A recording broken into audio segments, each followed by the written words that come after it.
आज आपण उल्हास पोर्टलवर असाक्षर व्यक्तींचे पेपर झाल्यानंतर किती गुण मिळाले ते गुण आपल्याला ऑनलाईन नोंदणी करायची ते कशी करतात या ठिकाणी आपण पाहूया। मोबाईलच्या सहाय्याने या ठिकाणी आपण पाहणार आहोत। सर्वात अगोदर तुम्ही मोबाईलच्या क्रोम ब्राउझरवर या ठिकाणी याला क्लिक करा। या ठिकाणी उल्हास पोर्टल एवढा टाइप करा। याची लिंक मी तुम्हाला व्हिडिओच्या डिस्क्रिप्शन बॉक्स मध्ये देऊन टाकेल। हे बघा उल्हास पोर्टल, ullaseducation.gov.in पोर्टल हे जे वेबसाईट आलेले याची लिंक मी तुम्हाला व्हिडिओच्या डिस्क्रिप्शन बॉक्स मध्ये देऊन टाकेल। या ठिकाणी मी क्लिक केलं। आता बघा हा मी जो या तीन टिंबाला जाऊन याला अगोदर डेस्कटॉप सेट करून घेतो। डेस्कटॉप सेटला या ठिकाणी मी क्लिक केलं। या ठिकाणी मला बघा आता वेलकम टू उल्हास असं आलेलं आहे। आपल्याला ऑदरच ठेवायचं आहे आणि लॉग इन व्हाया ओटीपी करायचा आहे। म्हणजे या ठिकाणी मी क्लिक करतो। या ठिकाणी आपल्या मुख्याध्यापकाचा मोबाईल नंबर टाका। या ठिकाणी कॅप्चा भरा आणि सेंड ओटीपी करा। सेंड ओटीपी केलं की आपल्या मुख्याध्यापकाला तो ओटीपी जात असतो आणि पुढची स्टेप अशी आहे की त्या ठिकाणी आपल्याला ओटीपी आल्यानंतर तो ओटीपी त्या ठिकाणी भरा आणि लॉग इन व्हा। हे सर्व प्रोसेस या ठिकाणी मी करून घेतो आणि लॉग इन होतो। बघा या ठिकाणी आपण डॅशबोर्डवर आलेलो बघा।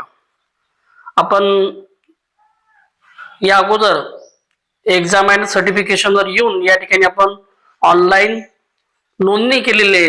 उल्हास पोर्टलवर या अगोदर आपण ऑनलाईन पोर्टलवर नोंदणी म्हणजे जोडणी केलेली आहे। परत या ठिकाणी एक्झाम अँड सर्टिफिकेशन याला या ठिकाणी क्लिक करा। याला ठिकाणी कट करा। युजर मॅन्युअल येतं बघा, याला या ठिकाणी कट करा। तर या ठिकाणी अगोदर बघा आपण या अगोदर शॉर्टलिस्ट लर्नर केलेलं आहे। आता आपल्याला मॅनेज मार्क्स आपल्याला टाकायचे म्हणून मॅनेज मार्कला या ठिकाणी मी क्लिक करतो।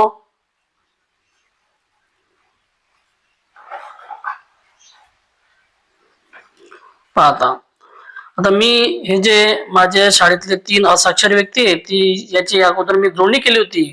आता मला चूज एक्झाम डेट याला या ठिकाणी मला क्लिक करायचं आहे। म्हणजे आजची जी तारीख आहे एक्झाम डेटची ती या ठिकाणी मी सिलेक्ट करून घेतो। 2026 हे जे दिसते बघा तुम्हाला 29 मार्च 2026 याला या ठिकाणी मी क्लिक करतो। या ठिकाणी आता मार्क आपल्याला भरायचे आहेत। ज्यांनी आज एक्झाम दिलेले त्यांचे मार्क या ठिकाणी आपल्याला भरायचे आहेत। त्या ठिकाणी मी मार्क भरून घेतो। पहिलं बघा रीडिंग आहे, दुसरं रायटिंग आहे, तिसरं न्यूमेरेसी म्हणजे वाचन लेखन आणि संख्याज्ञान। 50 मार्क पैकी किती मार्क मिळाले याला या ठिकाणी फक्त टच करायचं म्हणजे या ठिकाणी आपल्याला मार्क टाइप करता येते। 50 पैकी जितके मार्क मिळाले तितकेच मार्क या ठिकाणी आपल्याला टाकायचे आहेत। या ठिकाणी मार्क टाकून घेतो मी। नंतर बघा रायटिंगला किती मिळाले,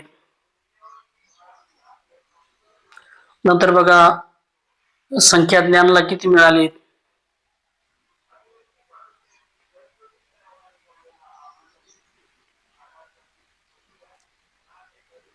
फक्त मार्क या ठिकाणी आपल्याला टाकायचे आहेत।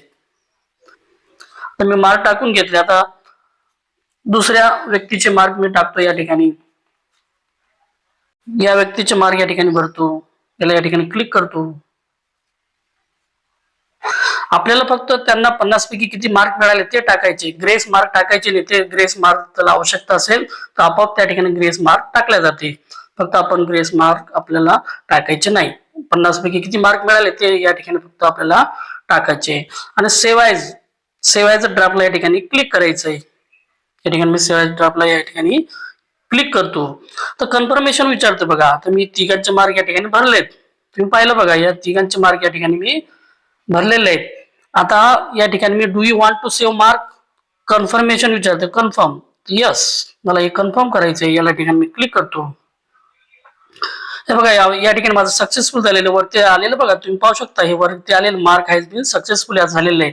याचा अर्थ या ठिकाणी माझे मार्क या ठिकाणी टाकले गेलेत। खूप सोपं आहे, खूप सोप्या पद्धतीने या ठिकाणी सांगितलेलं आहे। जर काही चूक जरी झाली असेल तरी त्या तालुक्याला जिल्ह्याला या ठिकाणी डिलीट करता येते। डिलीटचं ऑप्शन पण या ठिकाणी दिलेलं आहे। जर मार्क कमी जास्त झाले किंवा काही झालं असेल तर या ठिकाणी आपल्याला डिलीटचं ऑप्शन पण दिलेलं आहे। डिलीट केलं की ते डिलीट पण होते, तालुक्यावरून जिल्ह्यावरून किंवा आपल्या स्तरावरून पण ते डिलीट करता येते। आता बघा या ठिकाणी आपण कन्फर्मेशन केलेलं आहे। आता सर्व काम झालं असेल, आपण जर व्यवस्थित केलं असेल, मार्क व्यवस्थित टाकले असतील, जर आपण या ठिकाणी मार्क व्यवस्थित टाकले असतील, आपण कन्फर्मेशन केलेले, सबमिट केलेले, मात्र आपल्याला फ्रीज करायचे असतात. या ठिकाणी बघा फ्रीज मार्क आहे. फ्रीज मार्क एकदा आपण केलं तर आपल्याला यात काही बदल करता येत नाही. आता मला यात काहीच बदल करायचं नाही म्हणून मी या ठिकाणी फ्रीज करतो, कारण फ्रीज करणे आवश्यक आहे. तर या फ्रीज मार्कला या ठिकाणी मी क्लिक करतो. बघा कन्फर्मेशन म्हणतो, are you sure you want to freeze the mark? After freezing user can not edit delete the mark. म्हणजे तुम्हाला परत एकदा कन्फर्मेशन झाल्यानंतर, फ्रीज झाल्यानंतर तुम्हाला यात बदल करता येणार नाही. मला यात कोणत्याच प्रकारचा बदल करायचा नाही म्हणून या ठिकाणी कन्फर्मला या ठिकाणी मी क्लिक करतो. हे बघा माझं एक कन्फर्मेशन झालेलं आहे. बघा या ठिकाणी इथे सक्सेसफुल झालेलं आहे. आता माझं या ठिकाणी फ्रीज झालेलं आहे. मी याला या अगोदर या ठिकाणी डिलीटचं ऑप्शन येत होतं, मात्र या ठिकाणी आता डिलीटचं ऑप्शन येत नाही. मात्र या ठिकाणी पास असं लिहून येते. मला यात कोणत्याच प्रकारचा बदल करायचा नव्हता म्हणून या ठिकाणी मी फ्रीज केलं. अशाच प्रकारची व्हिडिओ आवडल्यास व्हिडिओ लाईक, शेअर आणि सबस्क्राईब करायला विसरू नका. थँक्यू.